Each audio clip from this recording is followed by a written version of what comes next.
I think it's the hardest thing for a player sometimes when they end up on a different roster. Man, we're pulling for you. Pulling for Von Bell and Trey.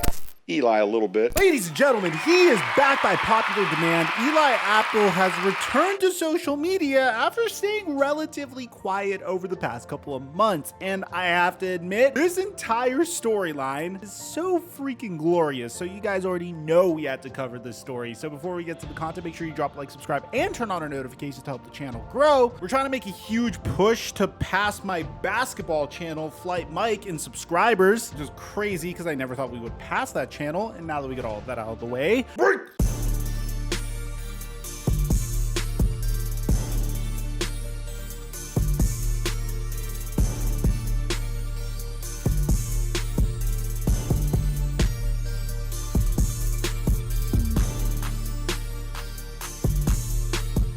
the last time this happened, every single subscriber that rode with me ended up making bank. PrizePicks is once again giving us a free square, which means Joe Burrow needs only 1 passing yard or more for you to fulfill his square, which means if we make 1 more correct pick, then we 3x our money. But I'm feeling really froggy and I have a plan for us to 5x our money. Step 1 is you need to go right now in the description down below and sign up for PrizePicks using my promo code Mikerophone. When you do that, they'll match your deposit up to $100. Once you deposited your money, ride with me on these picks. Because the last time I made picks, we ended up cashing with the free square. We're gonna do Joe Burrow more than 0.5 passing yards because duh! We're gonna do Travis Kelce more than 0.5 receiving touchdowns because, well, that's kind of also duh. And finally, we're gonna do the same thing for Jamar Chase. Because at the end of the day, if Joe Burrow's having a good game, usually Jamar Chase is too. Let me know in the comment section down below if you're tailing me for this one. And if you want to see additional picks that I'm making for the weekend, make sure you're following me on Instagram. And thank you, PrizePicks, for the sponsor. Mic check 1 2 1 2. What's going on, everybody? If you guys don't know who Eli Apple is, allow me to fill you in. Eli Apple had a lot of promise coming out of Ohio State University. I mean, a lot of people tend to forget this, but this man was a top 10 pick in the 2016 NFL draft. As a matter of fact, he was perceived to be the next best thing once Jalen Ramsey was off of the board. So the New York Giants selected him with the 10th overall pick. During his tenure with the New York Giants, he was in a lot of controversy. As a matter of fact, the best incident of understanding how little Eli Apple got along with his New York Giants teammates is a quote by current New York Giants safety Landon Collins. On December 20th, 2017, during Landon Collins' first stint with the New York Giants, he described Eli Apple as a cancer. Pretty strong word to be using. Sorry, don't mean to be sensitive. But he also said that he shouldn't be on the team in 2018. Well, it seems like despite Landon Collins' comments, new Giants head coach Pat Shurmur in 2018 believed that Eli Apple deserved a clean slate. And well, that only lasted about a month because 1 month after Pat Shurmur said that Eli Apple deserved the clean slate, Eli Apple was traded to the New Orleans Saints for a 4th round pick. He stayed on the New Orleans Saints for about a year before he was signed to the Carolina Panthers on 2020. He literally played 2 games with the Panthers before he was cut, and at that point, it seemed like Eli Apple's career was over. Just another story of a top 10 pick that didn't fulfill expectations. It's an unfortunate reality in the NFL. We see it all the time. His career completely changed in the summer of 2021, where the Cincinnati Bengals decided to sign him to a 1-year contract. And why not? He really doesn't have anything to lose. And unlike most individuals in this position, I have to give Eli Apple some props. He made the most out of his opportunity. He first burst onto the scene last year when he made a crucial interception on Ryan Tannehill in last year's playoff run, which ended the Tennessee Titans season. And this was the beginning of Eli Apple's victory lap. If you remember, at this point, Eli Apple even tweeted, "I don't know which fan base I hate more. Probably the Saints, but it's close with the Giants. It's a toss-up." Eli Apple would then meet the Kansas City Chiefs, at that point having Tyreek Hill still on the roster in the AFC Championship. And he would make a crucial play on Tyreek Hill, which would save a touchdown towards the end of the first half of the AFC Championship. And at this point, there was a little beef between Tyreek Hill and Eli Apple, which is hysterical because with respect to Eli Apple, Tyreek Hill is several orders of magnitude more talented at his position than Eli Apple is at his position. But it seems like Eli Apple is attempting to become the Patrick Beverley of the NFL. Following beating the Kansas City Chiefs, Eli Apple tweeted that, oh yeah, that Chiefs pack finna hit way crazier the second time. And then him and Tyreek Hill would chirp back and forth with a little beef on Twitter following their loss. Now, Tyreek Hill would clap back once the Cincinnati Bengals would lose in the Super Bowl, but you have to admit, the fact that a player of Eli Apple's caliber was able to get to Tyreek Hill, and the fact that we're even discussing Eli Apple currently to begin with, is a huge achievement by Eli Apple. It's a hysterical situation because Eli Apple is prone to getting burnt. We've seen it this past year. There's literally a montage of Eli Apple getting burnt. It's not difficult to find. My man Simply AS10 made one. And that brings us to where we are currently. Eli Apple, despite being a relatively model citizen on Twitter, has returned. Now, if you remember a couple months ago, we actually made a video on Eli Apple facing off against Tyreek Hill in the regular season, this time when Tyreek Hill was a member of the Miami Dolphins. If you remember, Tyreek Hill had this to say prior to their matchup. Looking forward to the challenge. It's gonna be fun, you know, and I can't wait to go against Eli Apple, man. I owe you, boy. I owe you. I'm here.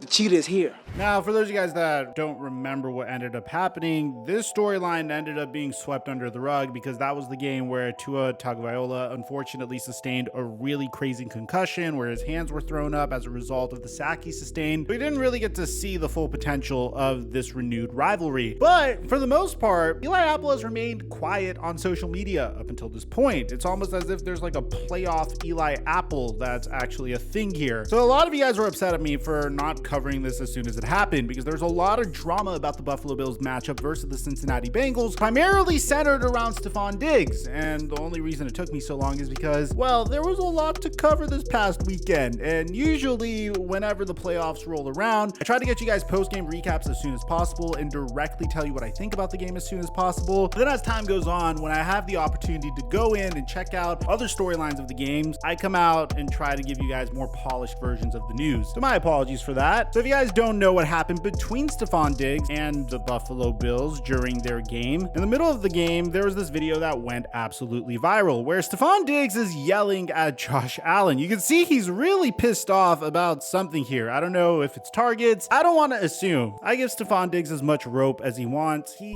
historically has never really been much of a diva. I mean, I guess you could say when he wanted to get traded from Minnesota, he acted up a little bit, but this is just a guy who was a late round draft pick that just wanted to secure a bag. I don't really blame him for demanding to be traded from that situation. And in this situation, the moment it happened, I just thought that, hey, this is a competitive guy, really frustrated about where his season's going. Bear in mind, whenever the Buffalo Bills are playing in a snow game, I give them the advantage. I expect them to win. I didn't think the Cincinnati Bengals would be this good at dealing with the weather that they had in Buffalo and would be able to pull out the win that they did. It's nothing against Cincinnati. They're a fantastic team. It's just, I didn't think they'd be so adjusted to the cold weather the way they were. So hats off to Cincinnati for being prepared. Hats off to the coaching staff. We already gave a shout out to Lou Anaromo and Zach Taylor for a hell of a job coaching. This is about Stephon Diggs. Following the game, we got a report saying that Stephon Diggs left the Bills locker room with his belongings before most coaches even made it to the tunnel, per Joe Buscaglia. Running back Duke Johnson brought Diggs back to the locker room, but the wide receiver then left moments later. First of all, I had no idea that Duke Johnson was on the Buffalo Bills, so I'm glad that he still is in the NFL. But again, I even responded to this tweet the moment it happened, saying they were Super Bowl favorites and lost in the divisional. Bro's just emotional, and I don't blame him. And you guys just went in on me, man. LOL, waiting for the video of is Diggs leaving. If that was Tyreek Hill, the video would already be uploaded. Come on, bro. I am very flattered and honored by this expectation. I'll try to step it up next time, guys. But Stephon Diggs' immediate reaction was, do you want me to be okay with losing? Nah. Want me to be okay with our level of play when it's not up to the standard? Nah. It's easy to criticize my reaction more than the result. He does make a very valid point here. I mean, the Buffalo Bills were Super Bowl favorites all season long. You heard it. Von Miller is going to Buffalo so he could chase another championship. He's a ring chaser. I'm not saying that in a derogatory way. It's just, he was very open about that. He wanted another Super Super Bowl. Unfortunately, he sustained an injury throughout the regular season, but what I'm trying to say here is the Buffalo Bills were Super Bowl favorites this year. Now, to be honest, do I think Josh Allen and Stephon Diggs have an issue with one another? Well, Josh Allen had this to say about it. Yeah, I mean, guys are competitive. Again, we don't want to lose. It's not fun losing. It's not fun losing that way. It's all understood. You know, at the end of the day, we got to be there for each other and continue to keep pushing forward. Yeah, I just feel like sometimes there weren't that many opportunities, and again, defenses can game plan and try to take away your number one receiver, and that's just the fact of it. Those guys on the other side of the ball get paid too, but just again continuing to find ways to get him the ball. And Eli Apple wasted no time dunking on the Buffalo Bills. I mean, the first thing he did was he took this tweet and called Stephon Diggs Terrell Owens Jr., which I don't really know how I feel about that. You don't have to take a shot at T.O. like that. I don't like to remember T.O. as like an overly dramatic wide receiver. Yes, he had that issue with Donovan McNabb during his prime, but I've met T.O. a couple of times. He seems like a cool guy. And also he had some really funny moments with the Cincinnati Bengals and Chad Johnson, which were really cool too. And to be honest, if you thought this was bad, Eli Apple really rubbed some people the wrong way with some of the stuff that he's saying. But we'll get to that in just a sec. Let's build up to that. Eli Apple then took this handshake that Stephon Diggs did with Josh Allen, which the NFL was trying to hype up as some cute little handshake between two best buds, and replied they didn't do this after the game. Then there's this point where Stephon Diggs was dealing with an injury or some equipment issue, and Eli Apple is just like wiping tears off of his face. Then he paid homage to Adam Jones with this famous interview that Pac-Man had. Let's start with Terrell. Garbage. There you go, right there, bro. Oh, there you go. He's right Get him out of there.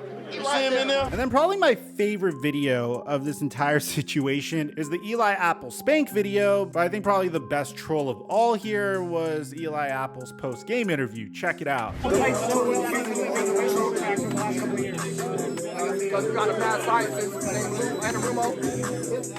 This is just hilarious to me because Eli freaking Apple. Like, if it was Jalen Ramsey, all right, I'd get it, because at least Jalen Ramsey is one of the top corners in the NFL, or at least was one of the top corners in the NFL, depending on who you ask. So the fact that it's Eli Apple, a guy that was damn near out of the league, doing all this trash talk, I personally find it to be a little funny. There are some things that he said that really pissed people off. I mean, he did quote tweet Stephon Diggs' "It's easy to criticize my reaction more than the result" tweet with a Cancun on 3 with the heart emoji. So if you guys didn't know, the sending heart with your hands emoji is currently associated with Damar Hamlin. Some people thought this was a dig at Damar Hamlin. Eli Apple would apologize for this later on, saying all love, thoughts, prayers, and concerns to Hamlin Island as he continues to recover from that tragic incident. Never would I make light of that scary, unfortunate scene. This game is truly a dangerous risk to our bodies, minds, and spirit. Nothing but love to all my football brothers. Now, what's funny about this is as we were recording this video, Stephon Diggs would actually respond to Eli Apple. The Cancun on 3 tweet, Stephon Diggs would respond saying, "Corny clout chasing." I thought the top comment on this was just funny. It's like, bro's been standing there for 3 years. What's his plan? He's not tired. Jokes aside, man, I know Eli Apple's annoying. I know he's either like an average to below average corner at best in the NFL. But at the end of the day, you have to understand what this man comes from. This man was damn near out of the league and considered to be a huge draft bust for about 5 years in the NFL until the Cincinnati Bengals gave him a chance. And just like that, found a role for himself in the NFL. That's really freaking hard to do. I wouldn't blame him for feeling himself. I mean, if he wants to go and talk his trash, go ahead and talk your trash. Like, don't go too far. I mean, some people were really upset about the Damar Hamlin dig that he did. I think also the Bengals were a little frustrated with the neutral site game that was possibly going to be played, depending on how the playoffs went on, because they canceled the original Bills versus Bengals game. Maybe that had something to do with it, but let me know what you guys think about the return of Eli Apple. You guys know we're going to be covering this human very extensively on the channel, so make sure you drop a like, subscribe, and turn on our notifications. And aside from that, I'm your boy Mike,